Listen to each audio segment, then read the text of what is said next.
Hi, we're the Mind Body Couple. I'm Tanner Murtagh. And I'm Ann Hampson.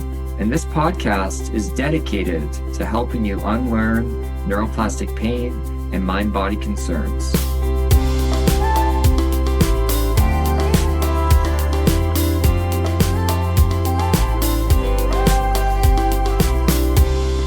Hi, everyone. Welcome back to the podcast. Hi, everybody.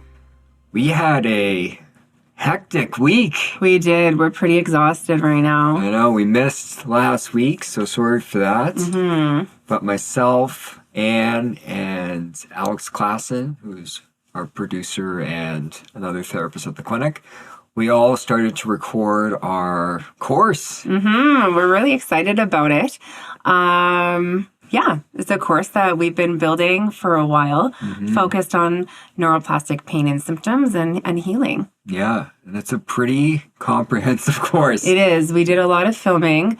It was very tiring. It was tiring, but we are almost complete it, and then it just has to be edited. So we're hoping to launch that probably in May or June. Oh, you're saying you're saying like a timeline, Tanner. This is risky business here. Out there. But yes, and it leads into the topic that I want to discuss today. But the course that we're providing is like 10 really comprehensive modules focused on several different areas to support people in healing from chronic pain and symptoms. Yeah. Now, this leads into the topic of today. And what I want to discuss is a question that I get a lot. Is mind-body healing simple or complicated? It's a complicated question a little bit. There's a lot to it. It is. So, and it depends. Yeah. The reason I want to discuss this is some people get really frustrated with themselves because they've read the books, they've read The Way Out or one of Dr. Schubiner's books or all of Dr. Sarno's books, and they understand it. Right. It makes sense to them. Yeah. They resonate with everything. They believe their pain or symptoms are neuroplastic or a mind-body issue. Yeah. And they change the way they think about it, but nothing changes. Yes. Now, for some people, it does.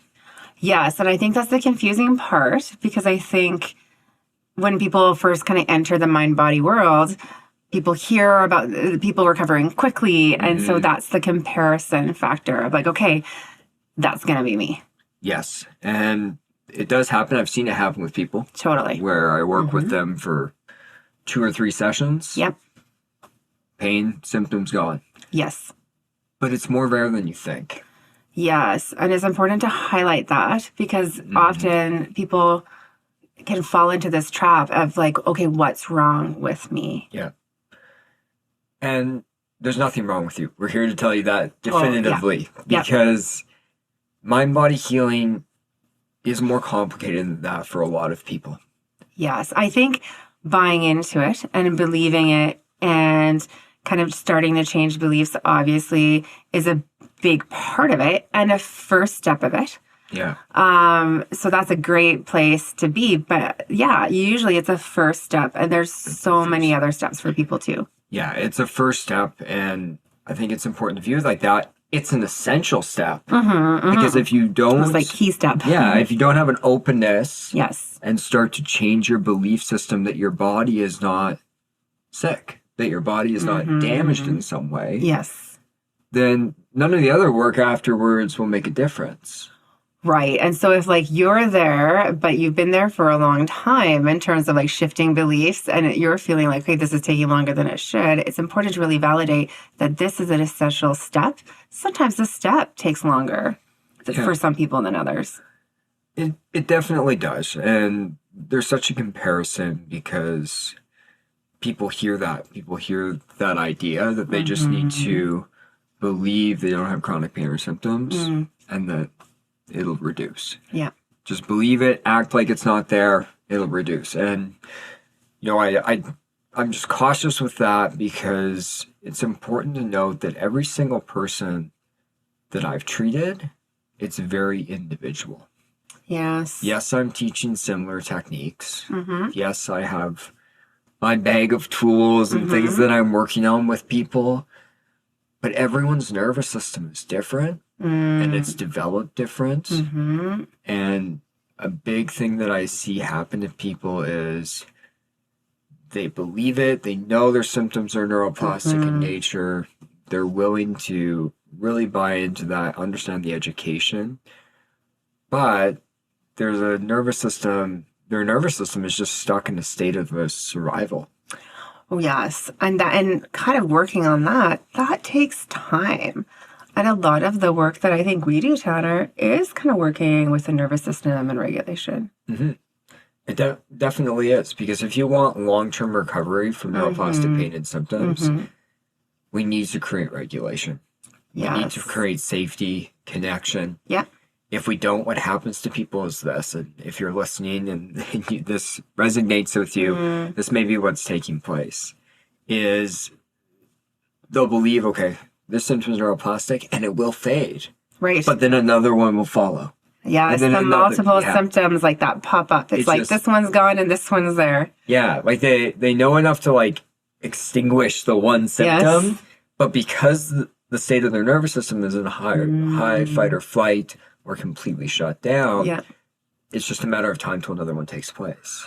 And you talk about being like in that high fight or flight or shut down state. And sometimes I think we can have understanding of that too, but kind of learning how to kind of shift out of that or cause this like flexibility in the nervous system is difficult as well. It's difficult and it takes time. I know this from experience. Yeah.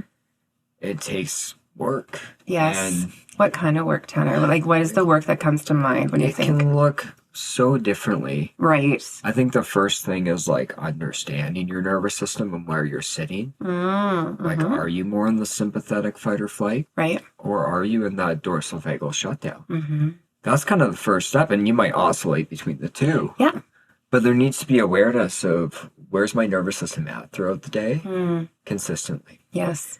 Because for myself, I needed to understand my own personal nervous system, what was going on. Yeah. It brought organization to it. I've heard Deb Dana talk about this, is it brings organization. Before I just felt disorganized and I didn't know what was taking place in my body. Right. Or why pain or symptoms were being triggered. But by understanding the nervous system, by mapping it out, it brings organization to it, and we can understand, okay, what's going on in my day and what's bringing me to each of these states. Right. Because if people don't have that, it is going to feel really disorganized. Kind of like a ping pong of emotions or events or sensations. And we don't understand what's taking place. So the first step is the awareness of the nervous system. And then, like all the somatic practices, I have lots on the YouTube channel or Instagram reels. There's lots of ideas that people can go and grab if they need. But that comes after the understanding of what your nervous system is doing. And again, sometimes we can be in that understanding and exploration for a long time, and that's okay. Like, that's a part of this process. So again, we want to almost normalize that the journey, like, is again very individual and can take a while. Yes. And so when we're working with people, this is fresh in our mind because we just did the course. We really, and this is at our clinic, what we kind of focus on is, there's pain reprocessing therapy. Yeah. There's emotional awareness and expression therapy. For people who don't know what that is, that's Dr. Schubiner's model.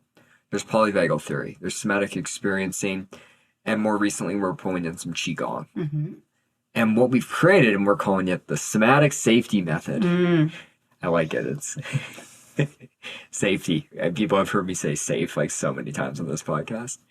But in that model, we pull together, methods from all those different approaches we mentioned.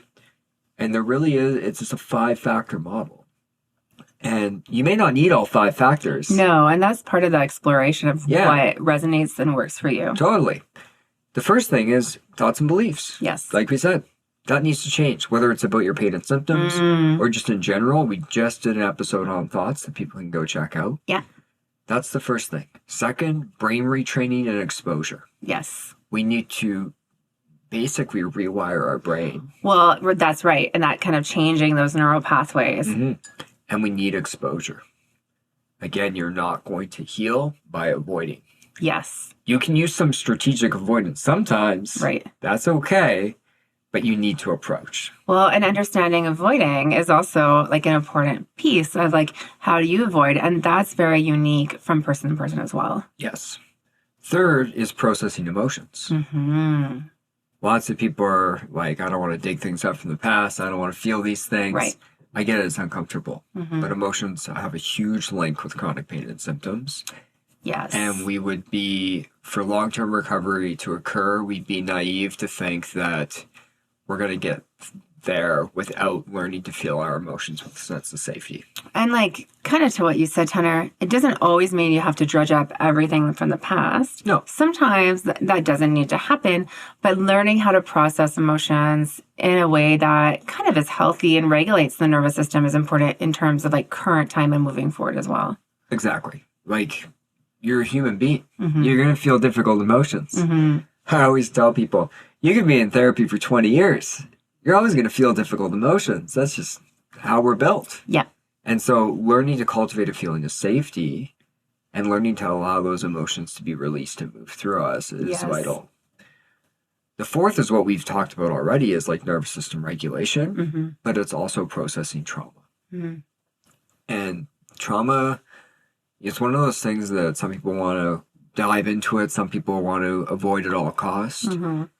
But trauma, typically, if there's, childhood adversity, traumatic events that have taken place, a lot of that needs to be processed Yes. for long-term healing.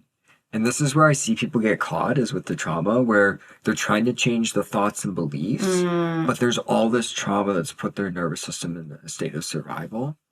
Yep. And until we heal from the trauma, it's really hard to get long-term healing from neuroplastic pain and symptoms. Totally. And again, that might look different from person to person of like what that healing work might look like to what someone might consider to be trauma, right? So it's all very unique. And I guess I also want to highlight, not everyone has experienced trauma or childhood adversity that has chronic pain and symptoms. Yeah. So again, that speaks to kind of the uniqueness of case by case.